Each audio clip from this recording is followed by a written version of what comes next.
नमस्कार बच्चों। मैंने आपको अभी एक पोस्ट डाली थी जिसमें कि आपको डी ब्लॉक एलिमेंट्स, जो डी ब्लॉक के तत्व हैं, उससे रिलेटेड एक क्वेश्चन आपको डाला गया था। और उसका पर्पस यही था कि अब एग्जामिनेशंस आने वाले हैं तो ऑब्जेक्टिव क्वेश्चंस के हिसाब से आपको कुछ कॉन्सेप्ट भी बता दिए जाएं और उसके साथ उसकी रीजनिंग आपको करना आ जाए कि क्या कारण है ऐसा होता है। तो देखिए, डी ब्लॉक एलिमेंट्स जो होते हैं उनको हम जनरली ट्रांजिशन एलिमेंट्स भी कहते हैं। हमें पता है कि डी जो ब्लॉक है उनके तत्वों को संक्रमण तत्व भी कहा जाता है। तो हमने जो आपको क्वेश्चन दिया है वो क्या क्वेश्चन है, which of the following elements belonging to D block are not considered as transition element. मतलब आपको हमने ये जो चार ऑप्शन दिए हैं इनमें से कौन से ऐसे तत्वों के युग्म हैं जो कि हैं तो डी ब्लॉक के ही तत्व, लेकिन हम उनको संक्रमण तत्वों की श्रेणी में नहीं रखते हैं। तो देखो, सबसे पहले आपको ऐसे ऑप्शंस देख करके घबराना बिल्कुल भी नहीं है। आपको सबसे पहला काम क्या होना चाहिए, डी ब्लॉक के बारे में पता हो। डी ब्लॉक का मतलब क्या है, हम आवर्त सारणी में किस तरीके से नोमेनक्लेचर देते हैं तत्वों का, जिनमें कि आने वाला आखिरी इलेक्ट्रॉन जिस शेल में आ रहा है, जिस सब शेल में आ रहा है, उसको हम उसी ब्लॉक में रखते हैं। अब इन सभी युग्मों को आप ध्यान से देखेंगे तो सारे ही डी ब्लॉक एलिमेंट्स हैं, लेकिन डी ब्लॉक में ट्रांजिशंस जो होते हैं वो क्यों होते हैं, क्योंकि अगर डी ब्लॉक पार्शियली फील्ड है, अगर वो आंशिक रूप से भरा हुआ है, तो उनके अंदर संक्रमण की एक क्षमता आ जाती है।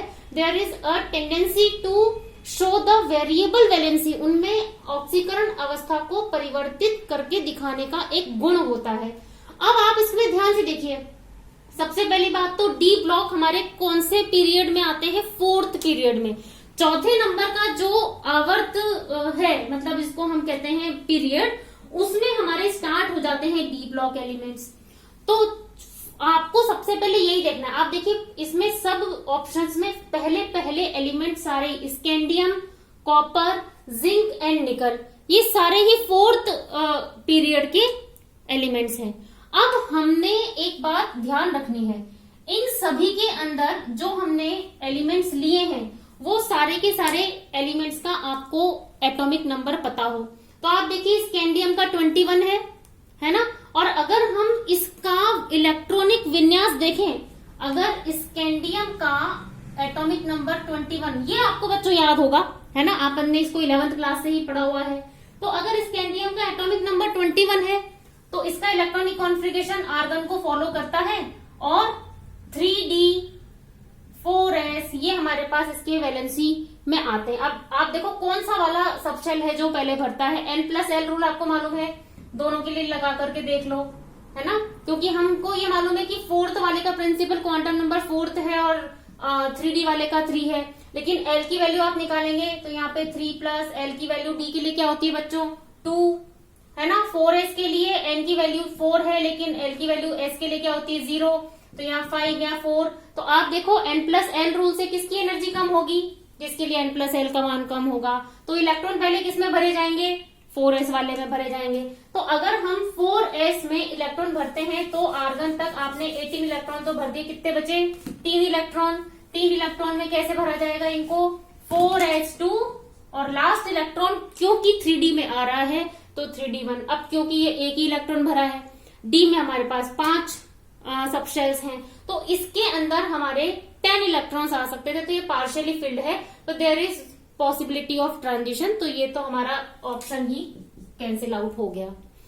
नेक्स्ट हम देखेंगे हमारा जिंक वाला, कॉपर एंड निकल। कॉपर का 29 ऑफ बोर्ड डेविएशन आपको पता है, दिखाइए शो करता है, तो ये भी हमारा वेरिएबल वैलेंसी शो करता है। निकल जो है वो 28 इलेक्ट्रॉनिक कॉन्फ़िगरेशन है, ये भी हमारा वेरिएबल वैलेंसी शो करता है। ऑटोमेटिकली आप इसको मिनिमाइज कर दो, बचा हमारे पास B option.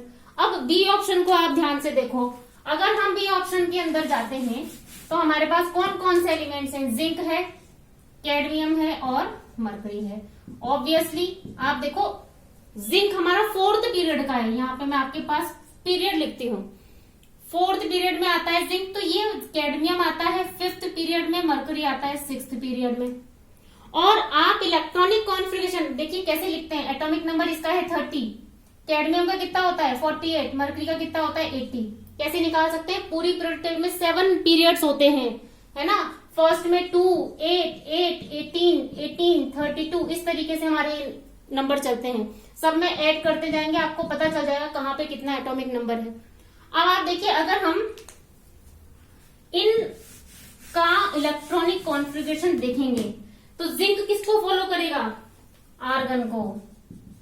Again 4th period में है 3D4S, पीरियड चेंज हुआ, है ना। ये सबके सब एक इनर्ट गैस को फॉलो करते हैं। तो कैडमियम किसको करेगा? क्रिप्टॉन को, ठीक है। और मरकरी किसको करेगा? जीनॉन को। पीरियड हमारा हुआ चेंज, तो यहां पे क्या हो जाएगा?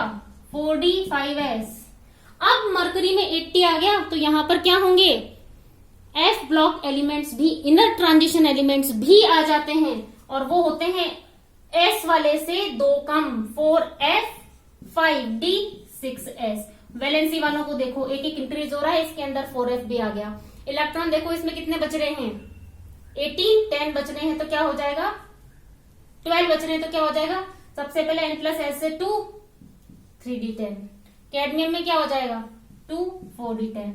मरकरी में क्या हो जाएगा? 2, 5D10। इन सभी एलिमेंट्स में आपको क्या दिखाई दे रहा है? डी ब्लॉक सारा ही हमारा फुलफिल्ड है।